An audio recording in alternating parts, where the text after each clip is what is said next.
नमस्कार, आप देख रहे हैं पहाड़ समाचार। मैं हूं आपके साथ प्रीति भारद्वाज। उत्तराखंड में मानसून की दस्तक हो चुकी है। प्रदेश में 5 जून तक भारी बारिश का अलर्ट जारी किया गया है। देहरादून समेत कई जिलों में झमाझम बारिश हो रही है। पिथौरागढ़ और बागेश्वर में तेज बारिश का अलर्ट है। बता दें कि बारिश से तापमान में भी गिरावट दर्ज की गई है। चारधाम के यात्रियों से सतर्क रहने की अपील भी है। नदी नालों से भी दूर रहने की अपील लोगों से की जा रही है। तो पहाड़ में एक बार फिर मौसम का मिजाज बदला है। मौसम विभाग ने 5 जून तक भारी बारिश का अलर्ट जारी किया है। कई जिलों में बारिश से जनजीवन अस्त व्यस्त है, तो वहीं चारधाम यात्रियों से सतर्क रहने की अपील की गई है। पहाड़ी क्षेत्रों में बारिश होने की ज्यादा संभावना है, लिहाजा राहत बचाव टीम को भी अलर्ट पर रखा गया है। बारिश से कई जगह तापमान में गिरावट भी दर्ज की गई है। तो उत्तराखंड में मानसून ने दस्तक दे दी है। कई जिलों में झमाझम बारिश हो रही है। राजधानी देहरादून के साथ साथ तो उत्तराखंड में एक बार फिर मौसम का मिजाज बदल गया है। आने वाले दिनों में लोगों को दिक्कतें और परेशानियों का सामना करना पड़ सकता है। दरअसल मौसम विभाग ने 5 जून तक कई जिलों में बारिश को लेकर अलर्ट जारी किया है। पर्वतीय से लेकर मैदानी और साथ ही कई इलाकों में झमाझम बारिश हो सकती है।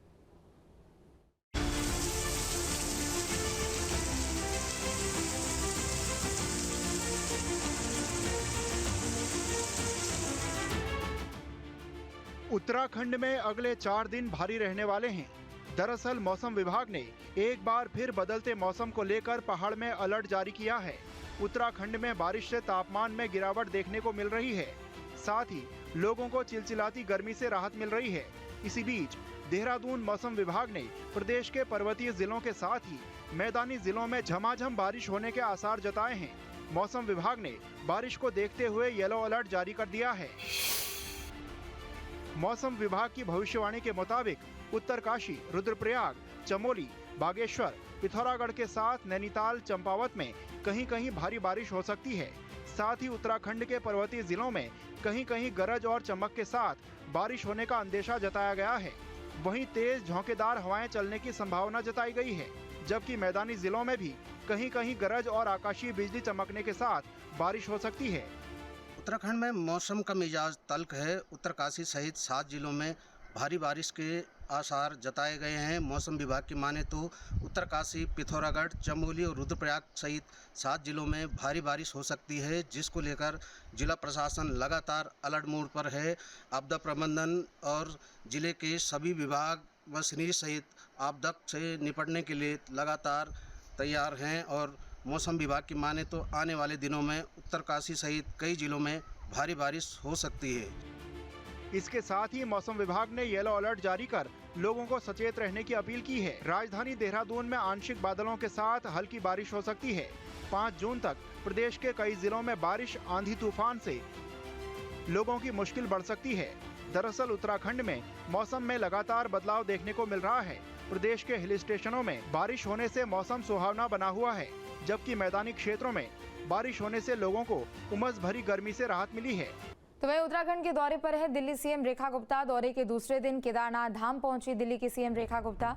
परिवार के साथ बाबा केदार की पूजा अर्चना की है। बद्रीनाथ धाम भी जाएंगी दिल्ली सीएम रेखा गुप्ता। तो दिल्ली सरकार के 100 दिन पूरे होने पर दिल्ली की सीएम रेखा गुप्ता उत्तराखंड की आध्यात्मिक यात्रा पर हैं। उत्तराखंड दौरे के दूसरे दिन सोमवार को सुबह 7 बजे मुख्यमंत्री रेखा गुप्ता ने केदारनाथ धाम पहुंचकर परिवार के साथ बाबा केदार के दर्शन किए हैं और इस दौरान मुख्यमंत्री ने अपने परिवार के साथ बाबा भोलेनाथ का अभिषेक भी किया।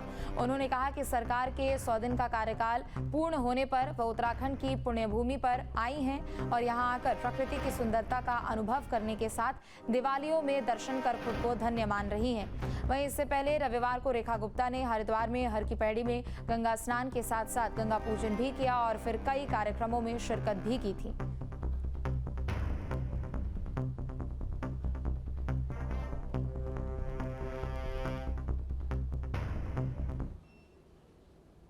आज बहुत ही प्रसन्नता का अनुभव हो रहा है कि बाबा के चरणों में मैं अपना माथा टेक सकी। बाबा केदारनाथ की कृपा हुई, परिवार समेत मैं यहाँ दर्शन करने आई हूँ और मैंने बाबा के चरणों में एक ही अपनी मंशा जाहिर की है कि प्रभु इतना आशीर्वाद हो हम भारतवासियों को कि विकसित भारत, विकसित दिल्ली के इस लक्ष्य को हम सब मिलकर के पूरा कर सकें। और मेरे ऊपर तो जो प्रभु की कृपा है, जो जिम्मेदारी मुझे दी है दिल्ली के विकास के लिए, दिल्ली के लोगों की शक्ति मिले और मैं अपने कार्य में पूरी मेहनत के साथ, पूरी शिद्दत के साथ में दिल्ली के निवासियों की सेवा कर सकूं और हम सब के ऊपर बाबा का आशीर्वाद बना रहे, देश आगे बढ़े। राजधानी देहरादून के बोर्डिंग स्कूल में दिव्यांग 2 भाइयों के साथ यौन शोषण का मामला सामने आया है और इस बीच बड़ी कार्रवाई के तहत फिलहाल स्कूल को बंद कर दिया गया है। बता दें कि राज्य बाल आयोग की टीम ने स्कूल और हॉस्टल का निरीक्षण किया, जिसमें कई खुलासे हुए हैं। महिला आयोग के अध्यक्ष गीता खन्ना ने बताया कि प्रेपरेटरी स्कूल का संचालन दिल्ली में पंजीकृत एक ट्रस्ट के जरिए संचालित किया जा रहा है।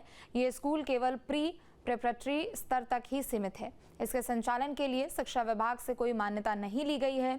साथ ही जांच में यह भी सामने आया है कि किराए की बिल्डिंग के फर्स्ट फ्लोर मानसिक रूप से असक्षम बच्चों के लिए अवैध रूप से एक हॉस्टल भी संचालित किया जा रहा था। निरीक्षण के दौरान यह भी पाया गया कि हॉस्टल जर्जर अवस्था में है। वहां ना तो किसी प्रकार के सुरक्षा मानकों का पालन किया गया है।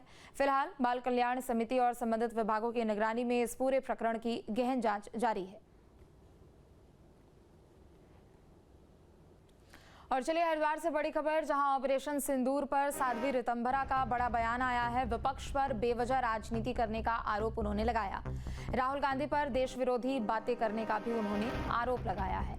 ये बड़ी खबर आपको बता दें हरिद्वार से, जहां ऑपरेशन सिंदूर पर साध्वी ऋतंभरा का बड़ा बयान आया है। उन्होंने विपक्ष पर बेवजह राजनीति करने का आरोप लगाया और इसके अलावा राहुल गांधी पर भी देश विरोधी बातें करने का आरोप लगाया है।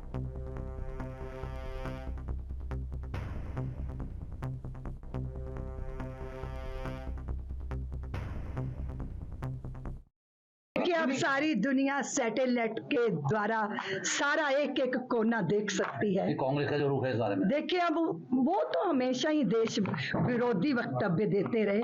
मैं कहना चाहूंगी, बीजेपी का विरोध करते करते भारत का विरोध मत करो, इससे भारतीयों का दिल दुखता है। देखिए, ये तो समाज को देखना चाहिए कि इस सारी घटना पे सबके चेहरे सामने आ रहे हैं। आप देखो कि आप किस तरह की राजनीति कर रहे हो। सर्वोपरि है राष्ट्रहित। दलगत राजनीति या फिर कूटनीति या वोट की राजनीति देश को दांव पे लगा के नहीं हो सकती। ये जनता समझ गई है। उनको समझना चाहिए कि वो जो जिस पद पर है सारी दुनिया उनको सुनती है। अपने ही देश का विरोध करना किसी सपूत का तो कार्य नहीं होता। जहाँ भक्ति है हर शब्द में, कथाओं में छुपे हैं दिव्य रहस्य और ज्योतिष देता है जीवन को दिशा। धर्म से जुड़ी हर बातों को जानने के लिए हमारे चैनल स्तुति को सब्सक्राइब करें। चैनल पर जाने के लिए इस लिंक पर क्लिक करें।